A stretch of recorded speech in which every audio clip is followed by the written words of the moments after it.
Assalamualaikum warahmatullahi wabarakatuh. Perkenalkan, nama saya Cica Sinestari, mahasiswa agribisnis angkatan 2019 dengan NIM 19032 1100104 dari kelas B. Di sini saya akan mengulas mengenai analisis yang sudah saya lakukan, yaitu mengenai analisis kelayakan usaha peternakan ayam ras petelur, studi kasus peternakan ras petelur milik Pak Sutris di Dusun Ngemplak, Desa Menggubang, Kecamatan Menceng, Kabupaten Gresik. Pada poin yang pertama, kita akan mengulas mengenai gambaran umum usaha. Usaha yang dirintis dan dijalankan oleh Bapak Sutrisno adalah peternakan ayam petelur yang merupakan salah satu UKM yang cukup berkembang di Kecamatan Menjeng, Kabupaten Gresik. UKM peternakan ayam petelur Pak Sutris ini telah berdiri sejak tahun 2016. Luas bangunan usaha ayam petelur ini yaitu sekitar 1.200 meter persegi. Macam produk dari UKM ini yaitu berupa telur ayam dan tempat usahanya di kandang ayam. Alamat UKM peternakan ayam petelur ini terletak di Dusun Ngemplak, Desa Menggubang, Kecamatan Bejeng, Kabupaten Gresik. Untuk selanjutnya, kita akan membahas mengenai aspek kelayakan usaha, di mana di sini ada 6 aspek, yaitu yang pertama ada aspek teknis, aspek pasar dan pemasaran, yang ketiga aspek lingkungan, yang keempat aspek manajerial dan organisasi, aspek ekonomi, sosial dan budaya, dan aspek finansial. Aspek yang pertama yaitu aspek teknis. Analisis aspek teknis pada usaha peternakan ayam ras petelur yaitu di mana usaha ini dijalankan pada lahan seluas 1.200 meter persegi. Dalam aspek teknis, terdapat analisis terkait tenaga kerja, tata letak, pemilihan lokasi, dan juga teknologi yang digunakan. Tenaga kerja berasal dari keluarganya sendiri. Lokasi usaha ini berada di tengah persawahan, yang alasannya adalah untuk menghindarkan masyarakat dari bau yang tidak sedap yang ditimbulkan dalam proses pengolahan. Dalam hal ini, teknologi yang digunakan juga cukup sederhana. Pemberian pakan, pengambilan telur, pemasangan palet, dilakukan dengan cara manual oleh tenaga kerja manusia. Untuk selanjutnya yaitu aspek pasar dan pemasaran. Di sini ada dua, yaitu segmentasi pasar dan juga bauran pemasaran. Segmentasi pasar, peternakan ini merupakan peternakan yang mendominasi di Desa Menggubang. Dipasarkan ke Tengkulak Pasar Kecamatan Balong-Balong dan juga Kecamatan Menjeng. Toko-toko dan seluruh masyarakat di Desa Menggubang. Jangkauan lokasi dengan masyarakat juga cukup dekat dan juga tidak terlalu jauh dari pasar yang menjadi pangsa pasarnya. Lokasinya dapat dijangkau dari pemerolehan sumber bahan baku yang dibutuhkan. Yang kedua yaitu bauran pemasaran. Di sini ada 6 poin, yaitu product, price, place, process, promotion, and people. Produk dari peternakan ini yaitu berupa telur dan juga pupuk kandang. Untuk harga, dalam peternakan ini juga mengikuti harga pasar sehingga tidak jauh beda dan juga tidak terlalu tinggi dari harga pasar. Yang ketiga yaitu place. Tempat ini merupakan peternakan yang mana tempatnya sangat strategis dan dapat dijangkau oleh masyarakat. Dalam peternakan ini terdapat beberapa proses, yaitu perawatan, pemberian pakan, pengambilan telur, dan juga pembersihan yang dilakukan setiap saat. Dan untuk promosi, masyarakat sudah mengetahui bahwasanya peternakan ini merupakan salah satu peternakan yang mendominasi di Desa Menggubang. Dan yang terakhir yaitu people. Dalam orang yang tergabung dalam peternakan ini akan dilakukan proses pelatihan setiap hari oleh Bapak Sutris. Dan untuk selanjutnya yaitu mengenai aspek lingkungan. Pak Sutris memilih lokasi usahanya di daerah persawahan karena mengingat bahwa jika dibangun di tengah lingkungan masyarakat akan mengganggu kenyamanan masyarakat setempat karena bau kotoran yang menyengat dan akan banyak lalat apabila saat musim hujan. Limbah yang dihasilkan juga sangat baik bagi lingkungan, yaitu berupa limbah pupuk kandang, yang mana limbah ini akan dimanfaatkan untuk pengolahan lahan sawah. Dan untuk selanjutnya yaitu aspek sosial. Aspek sosial yang diterapkan yakni selalu menjaga hubungan baik kepada para konsumennya dengan cara bersikap ramah, tepat waktu dalam pendistribusian, dan juga memberikan diskon atau lebihan telur kepada para masyarakat sekitar atau para konsumennya. Selalu mendukung dalam hal finansial terhadap kesuksesan sebuah acara yang dilakukan di dalam desa. Usaha ini juga mampu memenuhi kebutuhan masyarakat akan telur dengan harga yang relatif murah.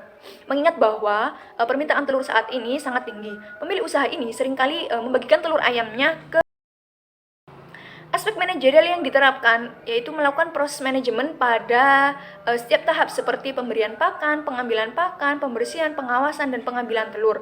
Pemberian pakan dilakukan sehari mencapai 3-4 kali dengan memperhatikan kualitas pakan yang bagus, program pakan yang baik, serta praktek manajemen seperti keseragaman, manajemen air, dan pencahayaan. Usaha ini sangat memperhatikan kebersihan kandang ayam dan juga selalu melakukan pengawasan setiap saat baik di siang hari maupun malam hari. Yang kedua yaitu aspek organisasi. Pemilik usaha peternakan ini adalah keluarga Bapak Sutris, di mana Bapak Sutris merupakan kepala keluarga sekaligus pemimpin utama dalam pengolahan usaha ini. Karyawan dari usaha ini tidak lain adalah keluarganya sendiri yang terdiri dari 4 anggota, yaitu ayah, ibu, istri, dan juga anaknya. Dan untuk struktur organisasi dapat dilihat pada tampilan slide yang saya tampilkan. Untuk selanjutnya yaitu mengenai aspek ekonomi dan budaya. Aspek ekonomi dari usaha peternakan ayam ras petelur ini adalah usaha ini mampu meningkatkan pendapatan dan perekonomian dari keluarga Bapak Sutris. Sementara aspek budaya ini adalah telah menyesuaikan budaya masyarakat pedesaan dan masyarakat umum yang banyak menyukai atau mengonsumsi telur ayam yang banyak digunakan dalam berbagai produk olahan masyarakat seperti yang diperlukan pada acara hajatan, sedekah bumi, dan lain sebagainya. Pembagian kerja dilakukan secara bersama-sama atau gotong royong. Dan untuk analisis selanjutnya yaitu mengenai analisis aspek finansial, di mana dalam aspek finansial ini kita akan menghitung biaya investasi, biaya tetap, biaya variabel, pendapatan dan juga cash flow yang terdiri dari PP, IRR, NPV, net BC ratio dan juga PI. Yang pertama yaitu biaya investasi. Biaya investasi yang diperlukan dalam membangun usaha ini yang dibutuhkan Pak Sutris yaitu sebesar Rp454.750.000.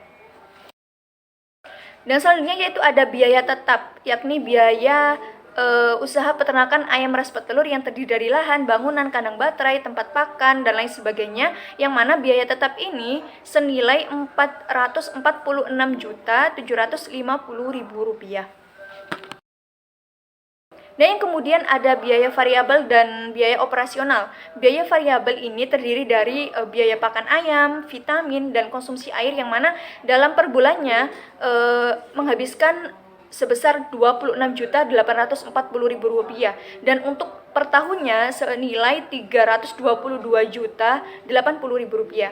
Dan yang kedua ada biaya operasional dari usaha peternakan ayam ras petelur ini, yakni meliputi biaya listrik dan juga bensin sebagai biaya pengangkutan, di mana total per bulannya sebesar Rp690.000 dan untuk per tahunnya itu senilai Rp8.280.000.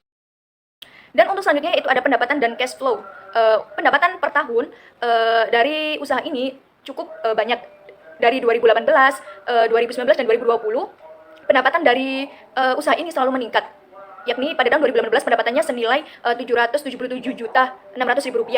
Pada tahun 2019 pendapatannya sebesar Rp820.000 dan pada tahun 2020 pendapatannya mencapai Rp825.000. Dan selanjutnya ini ada tabel cash flow yang mana ada IAT penyusutan kas bersih, terus DF sebesar 14% dan juga PV kas bersih. Di mana diketahui EAT dari tahun 2018 itu sebesar Rp447.240.000, pada tahun 2019 sebesar Rp489.640.000 dan pada tahun 2020 sebesar Rp494.640.000. Di mana dalam penyusutannya setiap tahun terjadi sebesar Rp18.710.000. Di mana dalam perhitungan ini menghasilkan PV kas bersih tahun 2018 sebesar Rp400.728.070.000. Pada tahun 2019 PV kas bersihnya sebesar Rp391.158.818. Dan pada tahun 2020 PV kas bersihnya senilai Rp346.496.627. Kemudian untuk perhitungan payback period atau PP, diketahui bahwa investasi senilai Rp454.750.000 dikurangi dengan kas bersih di tahun 2018 yang menghasilkan min Rp11.200.000, di mana dalam perhitungan payback period ini dapat diketahui bahwa perusahaan atau usaha ternak ayam ini dapat kembali modal dalam jangka kurang dari setahun, di mana kas bersih yang dihasilkan di tahun 2018 itu lebih banyak dari investasi yang diperlukan. Yang selanjutnya ada perhitungan NPV, net BC ratio, IRR, dan PI. Dari perhitungan yang saya lakukan dapat dihasilkan nilai NPV sebesar Rp699.633.516, di mana dari nilai NPV ini menghasilkan nilai NPV lebih dari 0 sehingga usaha ini dikatakan layak. Yang kedua, net BC ratio menghasilkan nilai 2,520, di mana 2,520 ini lebih besar dari 1 sehingga usaha ini juga layak untuk dilanjutkan. Yang ketiga ada perhitungan IRR menghasilkan nilai IRR sebesar 93%, di mana nilai ini lebih dari suku bunga yang ditetapkan yaitu 14%.